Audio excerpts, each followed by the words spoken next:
120 Bahadur Hindi film review by allrounder star Ballem Venumadhav part 2 రెండో భాగం చివరి భాగం 2 గంటల 17 నిమిషాలు నిడివితో వచ్చినటువంటి సినిమాని ముందే చెప్పుకున్నాం కదా. 120 బహాదూర్ సినిమాలో క్యాస్ట్ గురించి కూడా మనం మొదటి భాగంలో చెప్పుకున్నాం. ఫర్హాన్ అఖ్తర్కి ఈ సినిమా బాగా మిల్క్ బాగు తర్వాత మంచి సినిమాగా పడింది. ఎందుకంటే అతని లైఫ్లో బెస్ట్ సినిమా బాగా మిల్కం బాగు. ఒక డైరెక్టర్గా వచ్చి హీరోగా సక్సెస్ అయినటువంటి ఫర్హాన్ అఖ్తర్ పర్ఫార్మెన్స్ పరంగా కూడా ఈ సినిమాకి నిజానికి ఆయన కమ్యూనిటీ ప్రకారంగా ఆలోచించిన ఒక ముస్లిం దేశభక్తి సినిమాలో ఇంత మంచి సినిమా చేయడము, తర్వాత అందులో కూడా సిక్ పాత్ర బాగా మిల్క్ బాగాలో కూడా మిల్కా సింగ్ పాత్ర చేసినటువంటి ఇతను మళ్ళీ ఇందులో కూడా శైతాన్ సింగ్ భాటి అనేటువంటి క్యారెక్టర్ వేయడం, సింగ్ పాత్రలు పోలి ఉండడం, అది దేశభక్తి సినిమా. అంటే అది స్పోర్ట్స్ నేపథ్యంలో ఉన్నటువంటి బయోగ్రఫీ కాగా ఇది కూడా ఒక బయోగ్రఫీ, ఒక యోధుడి వీరుడి బయోగ్రఫీని తీసుకొని చేసిన సినిమాలో అతనికి అవకాశం దొరకడం, దానికి తగ్గట్టుగా ఆయన ఫిజికల్ ఫిట్నెస్ కానీ పెదవులు ఇందాక పగిలిన పెదవులు కూడా చూపించి కరెక్ట్గా ఒక సరిహద్దుల్లో బార్డర్లో ఉన్నటువంటి వణుకుతున్న చలిలో ఎలా ఉంటారనే దాన్ని చూపించారు. అక్కడ సైనికులు ఆ సినిమా యాక్టర్లను తలుచుకున్నప్పుడు అప్పుడు 1962లో జరిగినటువంటి నేపథ్యం ఇది.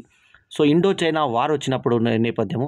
ఆ తర్వాత మళ్ళీ నెక్స్ట్ ఇయర్స్లో ఆయనకి ఎవరైతే ఈయన శైతాన్ సింగ్ ఉన్నాడో ఆయన పేరు ఎలా వచ్చిందని చెప్పి సైనికులు అడుగుతారు.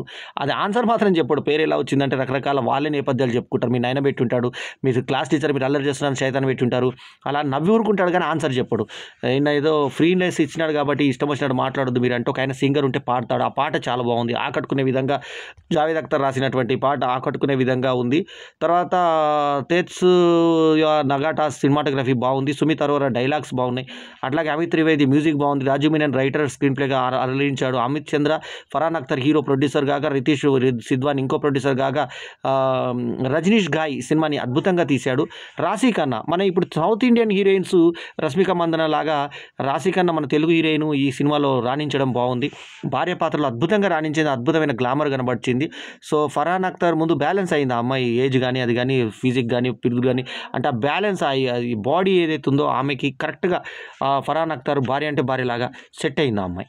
సో చక్కగా సరిపోయింది. అట్లాగే స్పార్ష వాలియా, తర్వాత అంకిత్, తర్వాత అజింకా, తర్వాత ఇలైజాజ్ ఖాన్, బ్రిజేష్ కరణ్ వీళ్ళందరూ యాక్టర్స్గా అలరించే విధంగా 120 బహాదూర్ 120 బహాదూర్ ఉండి లాస్ట్లో చివరిన నీ వెనక ఎవరైనా ఉన్నారా అని అడిగితే ఆయన వెనక ఉన్నారా అంటే 120 బహాదూర్ అని క్లైమాక్స్లో టైటిల్ పేరు చెప్పించడం అద్భుతంగా అనిపిస్తుంది మనకి. సో 2 గంటల 17 నిమిషాల్లో UA 13+ వచ్చినటువంటి ఈ సినిమా 21 నవంబర్ 2025న విడుదల కావాల్సిన సినిమా. సో 3 రోజుల ముందు ప్రీపెయిడ్ షో నెక్స్ట్ గలేరియా మాల్లో PVR సినిమాలో 8:20 PM పడ్డప్పుడు నేను వెళ్ళి చూడడం జరిగింది. చాలా అద్భుతమైన సినిమాని చూసినటువంటి ఫీల్ నాకు కలిగింది. 4/5 ఇస్ మై రివ్యూ రేటింగ్. ఇక ఈ సినిమాలో ఓపెనింగ్లో ఫస్ట్ ఒక సైనికుడు జరిగిన కథ అంతా చెప్తుంటే ఆ పైన ఉన్నటువంటి మిలిటరీ అధికారులు నమ్మరు, ఇది జరిగిందా మరి శవాలు ఏవి కనబడతలేవు కదా అని అంటే లాస్ట్గా శవాలు ఓ పిల్లోడు ఆడుకుంటా ఉంటే అక్కడ పరిసర పిల్లాడు అది దొరుకుతున్నాయి శవాలు కూర్చొని అలాగే ఉంటారు. అయితే శత్రుదేశమైనటువంటి చైనా అతను కూడా అతనికి సలాం చేసి అతనికి చేతికి గన్నిచ్చి గౌరవిస్తాడు. ఒక శవాన్ని నువ్వు నిజంగా వీరునివి అంటాడు. సో అర్థం చేసుకోండి, ఒక వీరుణ్ణి ఒక శత్రుదేశం సైనికుడు కూడా మెచ్చుకున్నాడు అలా చీఫ్ కమాండర్.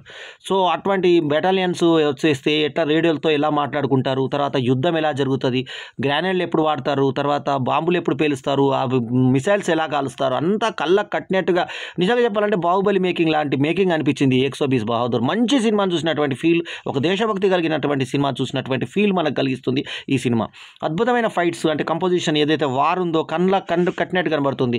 ఫస్ట్ నేపథ్యంలో ఓపెనింగ్లోకి ఫ్లాష్ బ్యాక్ డ్రాప్లో ఓపెన్ చేసినటువంటి ఈ కథలో శైతాన్ సింగ్ భాటి గురించి చెప్తూ ఇలా జరిగింది అంటే 3000 మంది సైనికులు వచ్చినప్పుడు కేవలం 120 మంది వీళ్ళని వెనకకి రమ్మని పైనుంచి ఆర్డర్స్ వస్తే మేము పోరాడతామని చెప్పి అందరు కూడా పోరాట పటిమతో పోరాడతారు. అయితే సైనికులు ఫ్రీ టైంలో ఉన్నప్పుడు వాళ్ళు మాట్లాడుకుంటే అప్పుడు టాప్ స్టార్ అయినటువంటి మధుబాలక్ని ఇష్టపడుతూ ఒక అతను ప్రేమలేఖ రాస్తూ అతను ఇష్టపడతాడు.